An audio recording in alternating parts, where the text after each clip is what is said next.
Young finds his spot. Young on the floater, puts it in. Trae Young with a miraculous shot.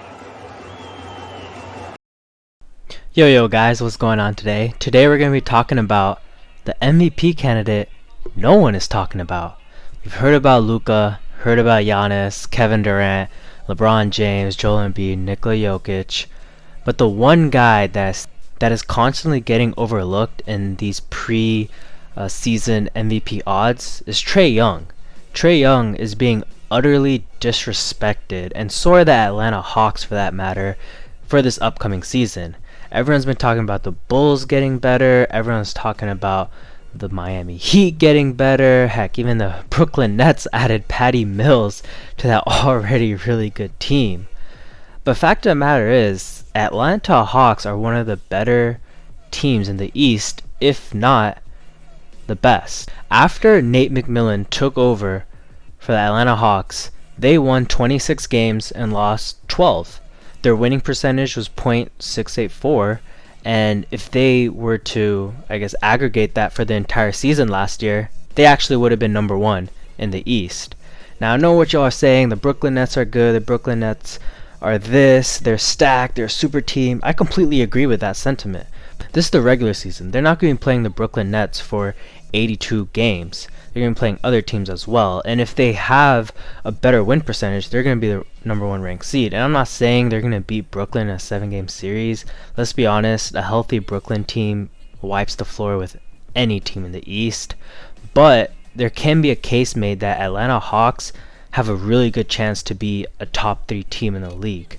And if they do become a top 3 team in the league, what are we looking at here for Trae Young? The only reason they're up there is because Trae Young is probably dropping 3 bombs, dropping dimes, and hitting floaters like it's nothing. Last year, Trae Young was pretty good, but he wasn't great. He averaged 25 points per game, averaged 9.4 assists per game, and shot 44% from the field and 34% from 3. That's not amazing, but what that tells me is there's a lot of room for improvement for Trae Young. And that's the thing with Trae Young. He's only 22, 23. He's going to get better. And that's the scary part. All you have to do is go back to last year when he was averaging 29.6 points per game, nearly 30, averaged 9.3 assists per game on 36% shooting and the same field goal percentage at this year. But those are MVP numbers right there. You cannot look me in my face and tell me that's not MVP caliber stat line. And if Trae Young and the Atlanta Hawks were to exceed the expectations that, let's be honest, a lot of media people have by overlooking them, by picking Chicago over them, by picking Miami over them, heck, even some of them are picking the New York Knicks to have a better record. If they can surprise the league once again like they did last year, who's to say that Trae Young can't be the MVP of the year? And there's a lot of things working for the Atlanta Hawks. One is that they're 12-man deep. This team is deep and young. From the top, you have Trae Young, you have Bogey at the 2. At the 3, it's either going to be Hunter or Reddish. And then at the 4, you have John Collins, and at the 5, you have Clint Capella. And then their bench is even better. You have Lou Williams, Sharif Cooper, Kevin Huerter. I mean, the list keeps going. Jalen Johnson, Danilo Gallinari.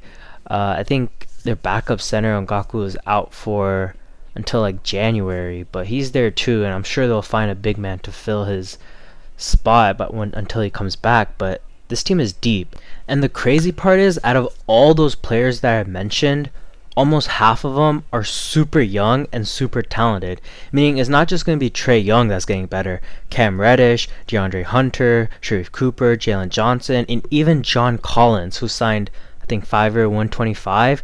They're all going to get better.